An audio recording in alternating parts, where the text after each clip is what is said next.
অসম চৰকাৰৰ শ্ৰমিক কল্যাণ চাহ জনজাতি আৰু আদিবাসী কল্যাণ বিভাগ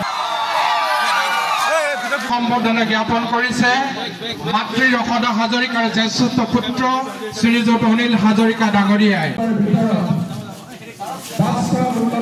আমি ইয়াতে উদ্বোধন কৰিলোঁ তোৰণৰ দাতা মহাবিদ্যালয়ৰ অধ্যক্ষ আৰু তেখেতৰ পৰিয়ালবৰ্গলৈ মই ধন্যবাদ জনালোঁ আৰু মহাবিদ্যালয়খনৰ উত্তৰোত্তৰ উন্নতি কামনা কৰিলোঁ।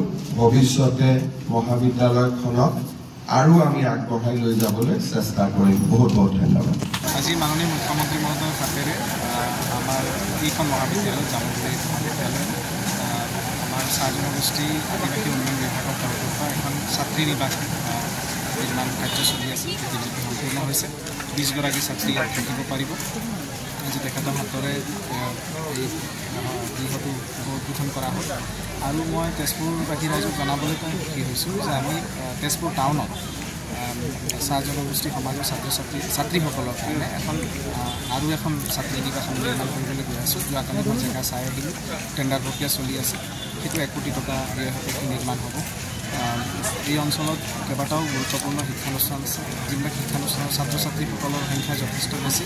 বহুত দূৰ দূৰণিৰ পৰা অধ্যয়ন কৰিবলৈ ছাত্ৰ ছাত্ৰীসকল আহে, কিন্তু হোষ্টেলৰ অভাৱত যথেষ্ট অসুবিধা হয়। সেই দিশটোৰ প্ৰতি লক্ষ্য ৰাখি আমি এইখিনি কাম কৰিবলৈ চেষ্টা কৰিম। Thank U.